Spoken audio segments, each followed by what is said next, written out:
get started.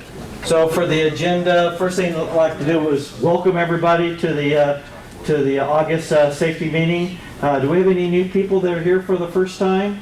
These two guys. All right, stand up and introduce yourselves. Hi, we're both from Air Force ROTC Det 2, and we're both trying to get some flight hours just to save the rent. I have my PPL, he's working towards his. All right, welcome. Appreciate it. So, He's already got a pilot slot, and he's got an RPA slot right now. all right, perfect. Anybody else? Anybody? Anybody haven't been here for a while? Go ahead. Hi, my name is Brian, new member to the Aero Club. I'm a CAP member, and here to actually get restarted on my flight training for my pilot's license. All right, welcome. Appreciate it. Anybody else? Sir. Yeah, my name is Victor Buendia. I'm from Mexican Air Force. Good. And I'm trying to get my private license. Okay. And you're here with the liaison program with CBP? That's So, right. Yeah, right. Welcome. yeah I Thank work at CBP. you. Yeah. All right. All right. Congratulations. Anyone else? All right. Just real quick. The reason I'm standing up here is I'm probably sure that, or you've heard that Roger Mann ended up having quadruple bypass surgery this past week. And Bob may have just a few words on his condition. Yep. So anyway, he survived. But the key is that he got one step, he had 1 foot in the grave the way I look at it, and one up on the land. Because the quadruple showed that he had 2 blocked arteries that were 100%, one at 95 and the other one was partially blocked. So if it wasn't for his operation that he had last month, they probably wouldn't have found this because they were trying to control his high blood pressure. So hopefully this is going to solve it, and he will take and get off his medication, and he may get his license back. So that's what we're hoping for. So he is home. I just texted him here just a while ago. I'm not sure if he's responding again, but I've been in touch with his wife, and that's what she's been giving us. So thank goodness it's over with, and outside of hurting a little bit and having a chest wired shut, he's doing okay as far as I know. We also I have 2 cards that are going around. One is for Roger, and the other one's for George Watson. So I want everybody to sign both those cards. It's not per se for George Watson, it's for his motorcycle, because a semi-diesel ran over his motorcycle while he was at a stop sign. Why do we say about it? Yeah, well, so it's for his motorcycle. It's kind of a little gag thing, so be sure and sign it, and I'll get it in the mail tomorrow to everybody. Ready to start? All right. And let's see. Do we have any new pilots here today? Anybody that got a new rating? I got my instrument rating back in July. All right, congratulations. Thank you. And although he's not here, Jerry's student, Robert Myers, yesterday passed his private pilot check ride. And so congratulations to Robert Myers. So, and he's not here, but still good. So any other ratings, written tests, anything like that that's gone on since last time? How about any experiences? Anybody had anything that's happened to them while they've been flying that they'd like to talk about? No engine failures, near and dear to my heart. I don't need any more of those. So we have a few things that we're going to talk about. You're not going to be able to see this.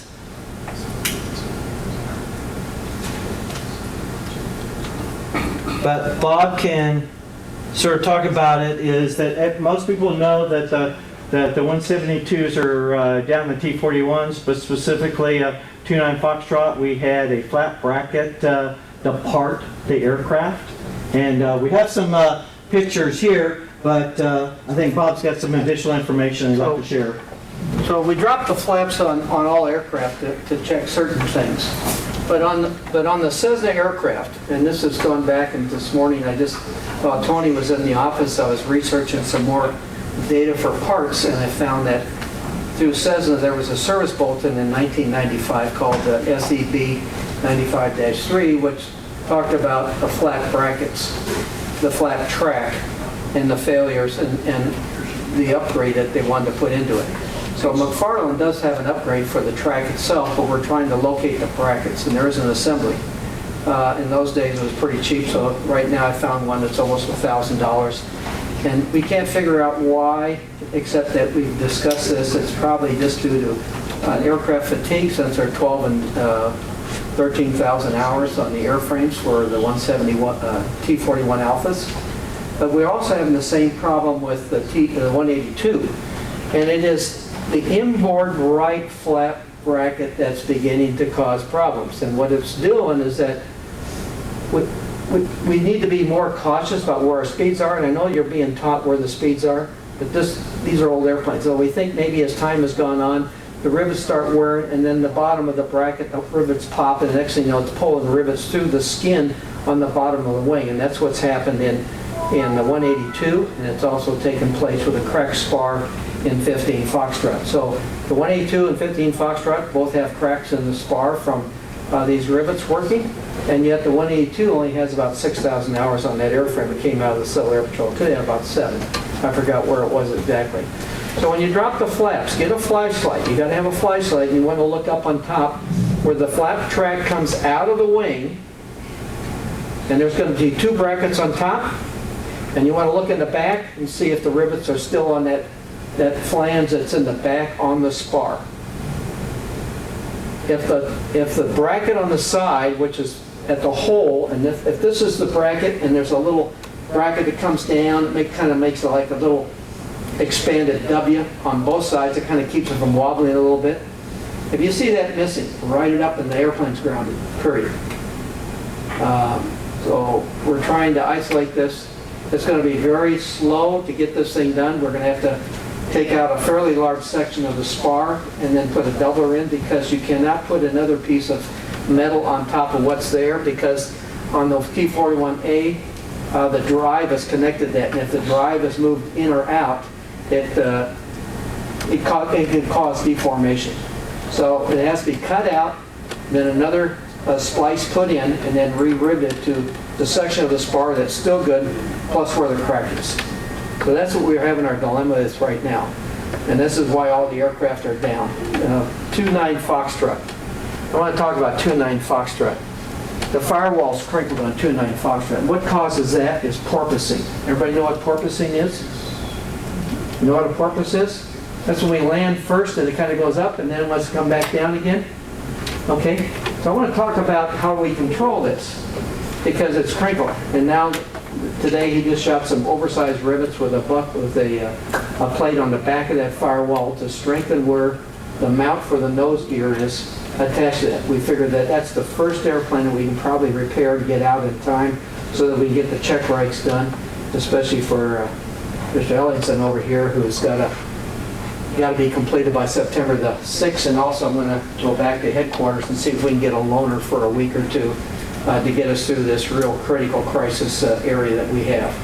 So when we start porpoising, if you porpoise and you hit the nose gear once, it's a go around, period.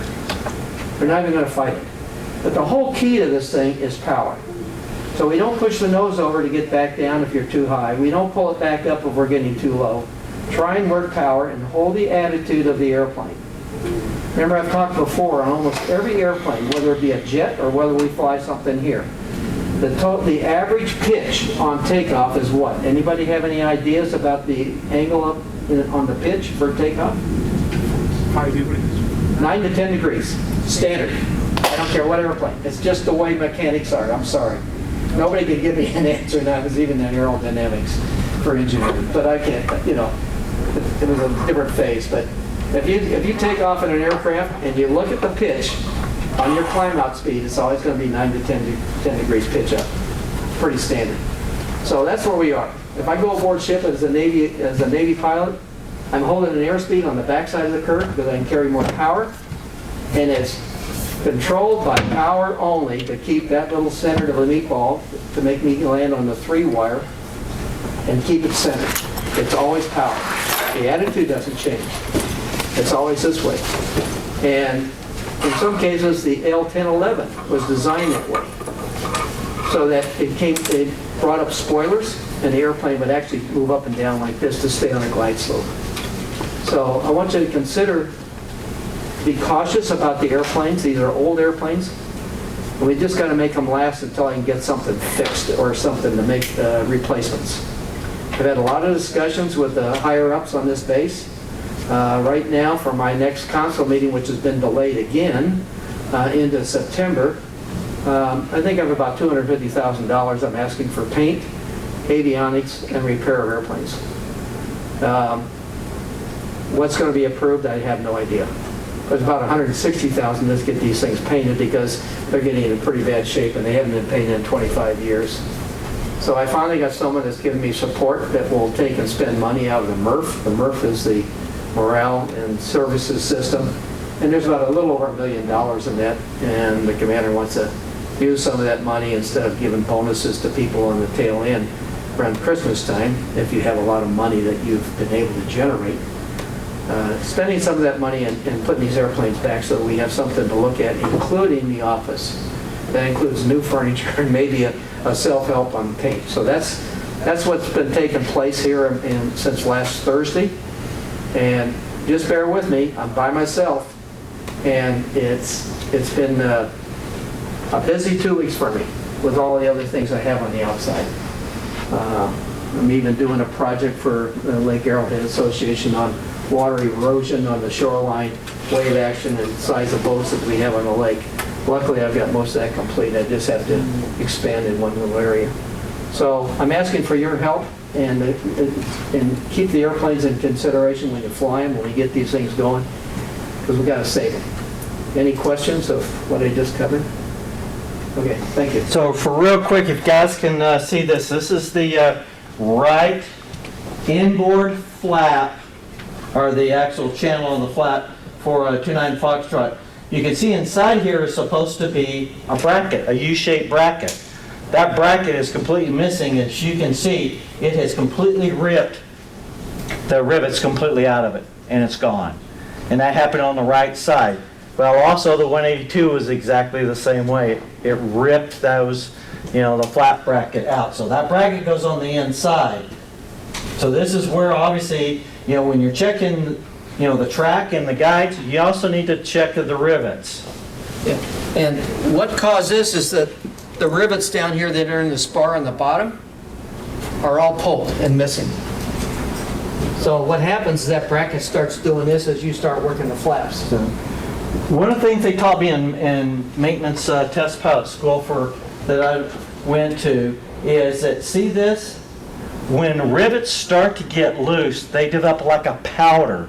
And most of the time it's like brown to rust kind of color, and you can start to see that. So when you're pre-flying, those are things that you want to look around, especially things like the brackets that hold things on. Because if those rivets start to get loose, that's where you're first going to see it. The rivet itself won't feel loose, but you'll start seeing that powder around the rivets and the holes. So if you start seeing that, hey, either write it up or ask one of us, that are around to come take a look at it. We'll have maintenance check it, because there's some things they can do. But that's the first indication. This is on the other side. This is on the left side. So it was already starting to, wear on that. And again, is it that somebody oversped the flaps, or is it that we've got 10, 12,000 hours on these airframes? And again, what's the worst kind of flying that you can do in an airplane? Training, right? Constantly. These airplanes are flying an average of 3, 4, sometimes 6 times a day, doing nothing but training. And that's a lot of stress on these airframes, which just means we just need take a better look at them when we're pre-flighting them, so the maintenance can start addressing those items. You want to use these to boost it up to a higher end? Yeah, might be able to. I don't know if it's gonna go much. There we go.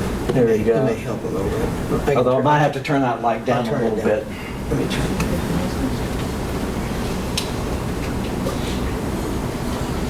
All right, so any questions on that, pre-flights, things like that? Like I said, with the age of our fleet, the average age is over 50 years old. Our T-41s are 1965 models. The Charlie models are 1968, and then the 172 is what, 78? 78. 78. So it's the newest, but it's already experienced those same things. It's going to be down for flat brackets on in. right, and now, all the folks that we I used to- love and I used to do Mr. Bob Pierce, our airport Well, I manager. think I'm all done. Unfortunately, I wish it was an A36 I could do that. I've covered most everything. I'm kind of worn out here. I do have the card going around, make sure everybody signs it. And for the new people, I had to go up to the gate.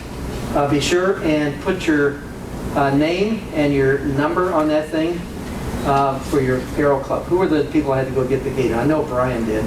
I don't worry about you. I got you there. I had one other person that just came in real late through the main gate on Civil Air Patrol, was not up there. Justin? Was there a Justin? No, Justin, but I have the code What code? to the gate. No, main gate. Main gate. Is it your son that's in the Civil Air Patrol? Yes. Okay. Be sure and get your name on there so I can get you on the list. I got to get you on the list. If you're going to drive on, I need your driver's license and your birth date also. So either that or call me, otherwise you won't be able to get in anymore. So you can call me and I'll talk to you, and 375-655-3875-951. So I'll do that and we'll get you back in there so when you come through, your dad can get through the main gate, because they're going to have to vet you. You have an ID, that's all you have is a CAP card, right? Yes. Okay, thank you. I think because of the focus, I'm going to have to lower this down just a little bit. Okay. All right, so for tonight's topic, what I'd like to do is just talk about stabilized approaches. It's something that I'm seeing as an instructor across the board. Is one, a review of accident statistics indicates that over 45% of all general aviation accidents during approach and landing phase of a flight. Shouldn't be too much of a surprise here, right? Takeoff and landings tend to be where most accidents occur. There's a few CTAV, control flight and terrain, but majority are takeoff and landings. And of those, the majority are in landings. Closer look shows that the cause of over 90% of these cases were pilot-related, and loss of control was also a major contributing factor in 33%. While the requirement to maneuver close to the ground cannot be eliminated, pilots can develop skills and establish procedures to reduce the likelihood of accidents and mishaps. And I know in 121 airline operations, one of the things that they just hammer and hammer and hammer is a stabilized approach. And it's something that, in general aviation, sometimes we overlook.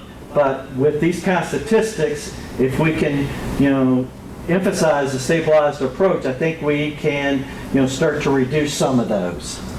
And most of my students that I fly, they're going to laugh, but in a minute we're going to talk about Cliffy's window. And they all know about Cliffy's window. So obviously a definition of stabilized approach for general aviation aircraft, a pilot flying a stabilized approach is when he or she has established and maintains a constant angle glide path towards a predetermined point on the runway, i.e. if it has a touchdown zone marker. And where is that touchdown zone marker on a runway? 1,000 feet. That's right, exactly, 1,000 feet from the runway. And if it has a PAPI and a VASI, it just happens to be right beside it, right? Because that's where it's actually. So if you didn't do anything and you were on a stabilized approach, that airplane should land right in the middle of that touchdown zone marker, 1,000 feet from down the runway. So if I can get this to. So when available, a visual approach system such as a VASI or PAPI, is used to help maintain the glide path, right? Until you don't need it any longer, like short field approaches, right? So on a normal approach, we use the VASI, but when we start doing short field approaches, then once we get on final and we pick our spot, then we can disregard the PAPI or VASI for the process of landing wherever we need to for that short field approach. Typically the numbers, right? Descent rate should be less than 1,000 feet a minute per the FAA, but in small pistoned single engine airplanes about 500 feet. And the reason we come up with that is if you're shooting an ILS at 90 knots, what, for those instrument students, what is your rate of descent? If you look in the book, it's about 470 to 480 feet per minute. So I'll round it up. I don't know about you, I can't see that. I'm old, but about 500 feet, I can see that, right? So if we're on final and we're on our approach, in configuration. 500 feet a minute should keep you right on the clock. So that's another one of those things that you should look for. Airspeed should be, it should be 1.3 times VSO, that's my type, plus or minus 5 knots until crossing the threshold. So if it's a, typical T41 Alpha, our approach speeds are 0 flap, 80 knots, flaps 30, what is it for those? Is it flap? 75, right? And if it's flaps 40, we're doing short field, soft field, it is 70. So, those are three numbers we got to remember. Really easy, right? 80, 75, 70. 0 flap, 30 degrees flaps, 40 degrees of flaps. So if you're in those windows, then this is what Cliffy's window is all about. I never had the advantage until I came here of flying at the same airport all the time. I was always different airports, day, night, you name it. But one of the things that an old flight instructor taught me, I don't care where you're flying, I don't care if it's a straight-in approach, it is an extended base, or it's your typical what we learned, downwind, base, final. If you can fly through this window, you have set yourself up for success on that approach and landing. And that window is not magical, it's geometry, and it's what they use when they build instrument approaches. And especially for those that have done terps and build approaches. At 500 feet, at 1 nautical mile from the end of the runway, you be at 500 feet on altitude, on airspeed, with your sync rate under control. And if you do that, there's almost nothing that can happen that you won't successfully, put yourself, at the end of the runway on the threshold or at the touchdown zone marker. And it's pretty simple. Like I said, however you can remember that, but always be 500 feet at 1 mile on airspeed, configured, and your radar sent under control. Now, I teach my guys the 3-2-1 rule. It's because here, when do we ever get to do a downwind base, to final? Very seldom, right? Most of the time it's a straight-in approach. Nobody ever taught me how to do a straight-in approach, so I'm going to kind of give you a guideline. At 3 miles out, be at traffic pattern altitude. Simple, right? 1,000 feet AGL at 100 knots, right? We're talking T41s because most of us are T41 drivers. Start your descent at 500 feet a minute. At 3 miles out, 100 knots at 1,000 feet, and then start bringing your power back to about 1,700. Again, that's just a ballpark, right? Winds, turbulence, all that's going to play into a factor, but that will start you. Then at 2 miles out, Cliff, are we talking 100 miles an hour? So yes, Not knots, yeah, right? yeah, 100 miles an hour, 90 knots. Okay. So, yeah, I mean we're 100 miles an hour. Then at 2 miles out, you should be between 700 and 800 feet. So if you just look at the geometry, that puts you about 700 to 800 feet. At that point, you should be about 90 miles an hour with flaps 20. Then at then that's 3, 2, 1, and then at 1 mile, then you're going to be at your approach airspeed, flaps 30. And then if all that is right, you go through Cliffy's window at 500 feet, you are exactly at 1 mile out from the runway. So that makes sense? So it doesn't matter if you're downwind, you're big, because the same thing, downwind, you're 1,000 feet, right? 100 knots. Your base, you've already pulled your power back, so now you should be about 700, 800 feet. Then by the time you turn final, you should be no lower than 500 feet, right? Because if you're lower than 500 feet, you add power, level off until you turn final, and you should be right on the glide slope, 3-degree glide slope. So it works no matter where you're at, whether it's a straight in, an extended base, or a straight in final. And then of course, landing should always be, within the first 1/3 of the runway. That's always that rule. That way, if something happens and you find yourself halfway down the runway, what do we do? Go around. Like I said, if you could, read that, and if you bounce, go around, right? We don't say bounces. Now there's one thing I teach my students, if it's just a skip because you landed a little fast and you just skip, that's okay. You know, most of the time with that, you might add just a little bit of power and hold the attitude and then reflare it as you need to. But if you bounce, bouncing is what causes porpoising, right? You start to bounce, then the nose comes down, and you end up wheelbarrowing. And anybody that's ever worked a wheelbarrow, you know, in their backyard and stuff, you know how hard it is to control the airplane. Well, same thing. And plus, you know, airplanes aren't designed to land on the nose gear. That's probably the least structural part, you know, of the airplane, and that's why we're having the problems with 29 Foxtrot and having to rebuild that, because it just bent the whole firewall area in there. So traffic patterns, like I said, you know, this is for basically for a T-41 or a Cessna 172. Downwind, beam the numbers. Everybody knows what the beam the numbers is, right? You know, on the approach end of the runway that you're doing. A lot of people don't understand that. So when they say beam the numbers, but beam the end of the runway. So you should be, you know, 1,000 feet AGL, 100 miles per hour. I said knots, but it's miles per hour. Gumps check complete at that point, right? And also don't forget car peak, because most of our aircraft have car peak. So we want to use that under the threat, because especially here where we're at, we always have a lot of humidity. And these aircraft, the way they're designed with that vertical intake, they're very susceptible to carburetor ice, unlike a lot of others that have horizontal mounted. They're getting a lot of ram air with heat, so that they don't quite get as much icing can. And from the last time we had this, we talked about performance stuff. When can you get ice, carburetor ice? Anytime, right? Even full throttle if you have enough, you know, cold and humidity. So especially if you're low idle, you know, low power settings, you're even more susceptible to it. So honor the threat. Then we teach the first 10 degrees of flaps. Then base leg, right? 45 degrees. We call it the key position. The reason it's called the key position, and I teach my students, you should be about 700, 800 feet. Now's the time you need to look at the approach in the runway. Okay, so it should be right here, right, as I make my turn. Am I high? Am I low? So that's the time you can start making your decision. Do I need to take power out? Do I need to add a little bit of power because I've descended a little bit too much?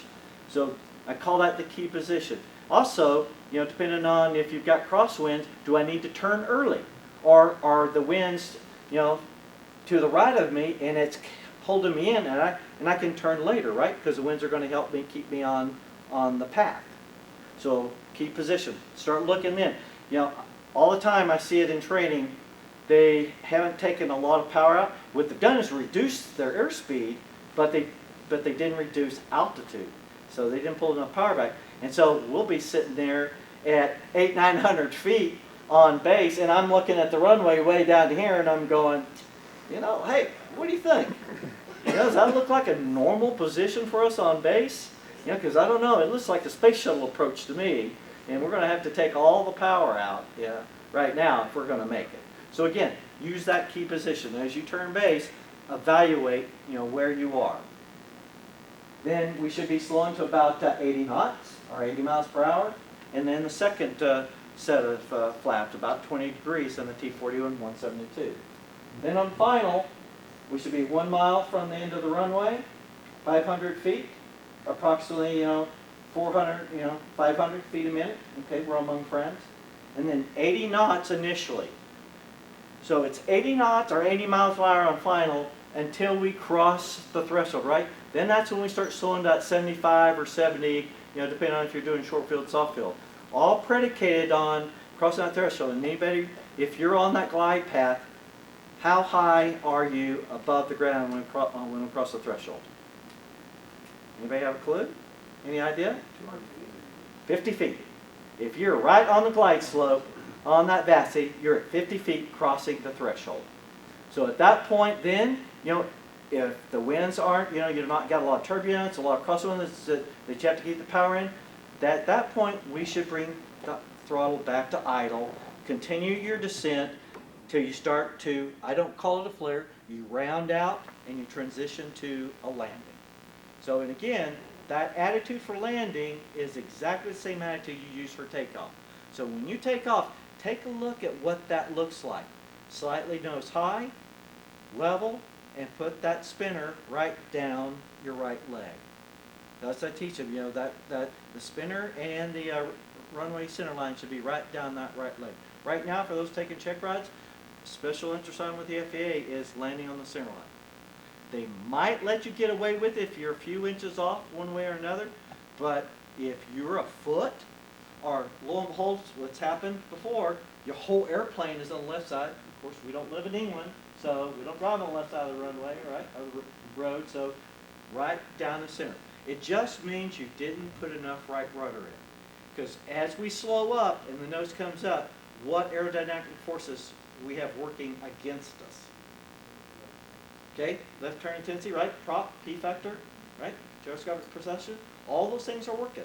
So it takes a lot more right rudder. And by the way, throw in a little bit of crosswind, and it may not be unusual that you have full right rudder in. So you just remember those things.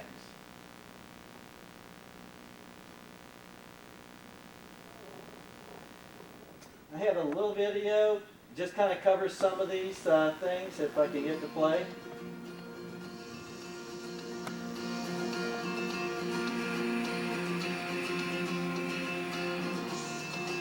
Let me know if you need it to be a little bit louder. I'm deaf, so.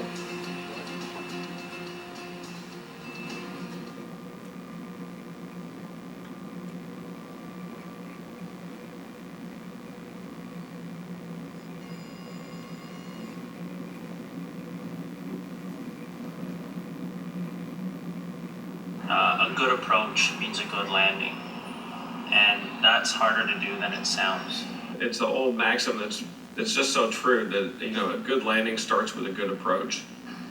It's so cliche, but it's true. I mean, a good landing does begin usually if you're flying the pattern at pattern altitude. I mean, for me, it starts when you're flying back and you're thinking about, okay, what am I dealing with today? What strip am I landing on? What's the wind? What's the wind doing? What's the temperature? How do I feel? So if you have an issue that's developed, a mile final, whatever, half a mile final, if you don't correct that issue at that moment when it crops up, it will become a problem over the numbers. But the instant something comes up, it should be dealt with. And that will mean a good landing. So on slope, on speed, with a plan, with an exit strategy if you need one. Airline pilots or in airline flying or commercial operations, there's always a pre-landing brief done, and it's quite extensive. Even though we're flying small airplanes, we should have a proper pre-landing brief. And our pre-landing brief is that this will be a normal landing, runway 27. If it doesn't look right on the approach, if something comes out in front of us, or if we're not safely down within the first one-third of the runway, we'll overshoot. And that's our pre-landing brief. So we already have in our minds that if something isn't looking right, we already have it set what we're going to do. And with that said, though, it's amazing how the human brain works, because even though we've got it there and we've set it, it's amazing how we still want to get down and not do it. And I think that's a real challenge in flight training. And I think this is where we have an opportunity to really put out safe pilots, is right from the get-go, get it ingrained and say, you know what, there's no shame in overshooting. There's no shame in going around. If it doesn't look good for any reason, punch the power and give it another shot. There's absolutely no shame in that. The problems I see, especially with with primary students, is that they're flying a oscillating approach that varies tremendously in airspeed, and no two approaches are really the same. One's wildly high, one's frighteningly low. If you're high, you're constantly struggling to make it. If you're low, you're constantly readjusting. And so it's not to say that you can't make great landings out of lousy approaches, but it's that if you want to make consistently good landings, you have to have consistently good approaches. If you fly a standard approach right down the middle of the plate, 1.3 times VSO, in line with the runway, on the glide slope, it's easy to make consistent landings. But at the same time, if you're wildly high, if you're slow, if you're fast, there are all these other variables that you're trying to eliminate right at the point of touchdown, your chances of a successful landing are greatly reduced. You know, it becomes a dramatic maneuver that requires some perfectly timed control inputs to salvage, and that is not what anybody wants. A way to help that is to reduce as many of the variables as you possibly can. So that's why we start talking about things like pattern altitudes and why those are important. That's why we talk about putting in flaps at the same time every approach when you're first learning, or setting power to exactly the same level every time. Now, of course, as you get better and get more experience, you can change 2 or 3 variables at a time because you know how those variables interact and you know what sort of result you'll get by changing them. But until you learn that, it really helps to only change 1 or 2 things at a time. Good landing should require a little drama. You know, there's no big heroics and there's no great timing. It's just you fly into ground effect, you wipe off the power, and you are at an attitude that is just a regular transition to landing. It should be smooth. It should be pretty dull. You know, it should not be exciting. It should just be a continuation of a series of steps that had begun long ago during the approach phase. All right, so just kind of a recap is that it all sets up in that approach. And it's like I tell folks is from the time you start getting to the airport environment, start planning that approach. I teach my students just rules of thumb. 20 miles out, you get the weather. So find out, where are the winds? What are the winds doing? Where are they going to be in relation to the runway? Are they to the left or to the right? Are they straight down the runway? Have that general idea of what to expect on final. Contact the tower about 10 miles out, right? Or air traffic, or your advisories. Start making those calls in. Then plan. How am I going to enter the traffic pattern? Am I doing a 45 entry to the downwind? Am I doing an extended, crosswind to downwind? Am I going to overfly, the airport, make a left turn to a downwind? All those are acceptable. Sometimes the tower's going to tell you what they want you to do, and it's going to be completely different than what you're, in your mind you're expecting. And if you don't understand or don't quite, follow what they want, ask. Just let them know, hey, I'm not sure, what is it you want me to do? For those that go into Ramona, which is one of our cross countries, they always, since we come in the north, they always tell you to enter a right downwind for runway 27, report to beam the tower. That's something we're used to doing, right? But it's something. So if you're not sure, ask. So again, just as a recap, if you do a straight in approach, remember at 3 miles out, you want to be at 1,000 feet. At 2 miles out, you want to be between 7 to 800 feet. And at 1 mile out, you want to be at 500 feet. And then at your airspeeds, 100, 90, 8. Then on short final, make sure that you're configured, you've got your full flaps or whatever flaps you're going to use, that you're on speed, and that you've got your sink rate under control, right? Should be somewhere around 500 feet a minute. In my day, when I took my private pilot's license, we used to have a no power approach. You'd be downwind beam, your power came back to idle, and you weren't allowed to touch it. Well, finally, the FAA realized that was just stupid. That was not a stabilized approach. And people were crashing. They were bending airplanes. So finally they realized that even in, general aviation airplanes, single end pistons, you should have power on the approach till that point where you take it off, which is typically as you cross the threshold. Sometimes if you've got gusty winds or you even got a crosswind, you still may want to have that power on, right? It might be a powered approach, so just before you touch down, so that you're maintaining that airspeed and that directional control, then as you touch, you bring the power back. But those are all things that you get paid big monies for, right? As being the pilot in command. You have to make those decisions. I can teach you, our instructors can teach you rote memory, right? Rote procedures. But that's until you start getting the feel of the airplane and you realize, okay, I'm a little high here, need to take a little power. I'm a little low here, I need to add. Hey, the winds are really gusty. Do I really want full flaps? Maybe I want to reduce my flaps a little bit, a little fatter approach, a little less drag on the airplane, because of those crosswinds. And we try to teach you that so that you see it during the training, so that when you're out on your own, you make those smart decisions on your own. Any have questions?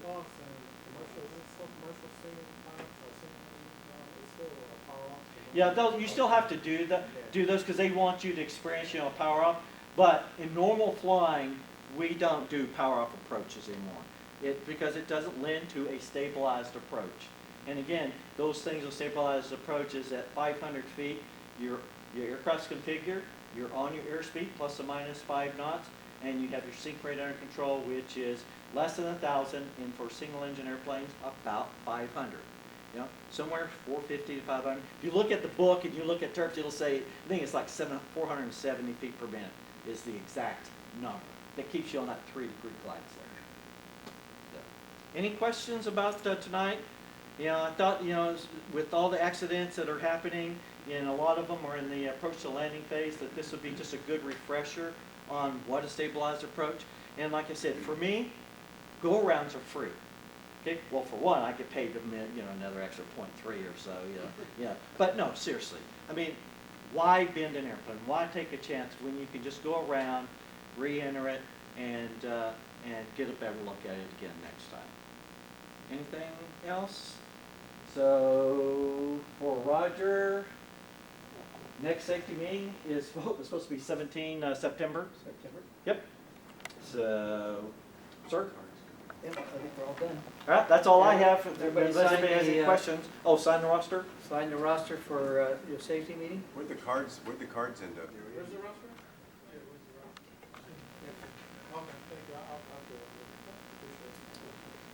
And again, thanks for putting up with me in Roger's absence. Unfortunately, I don't have a CAC card, so I can't get into their audio-visual system. So you have to use the one that I use. I know.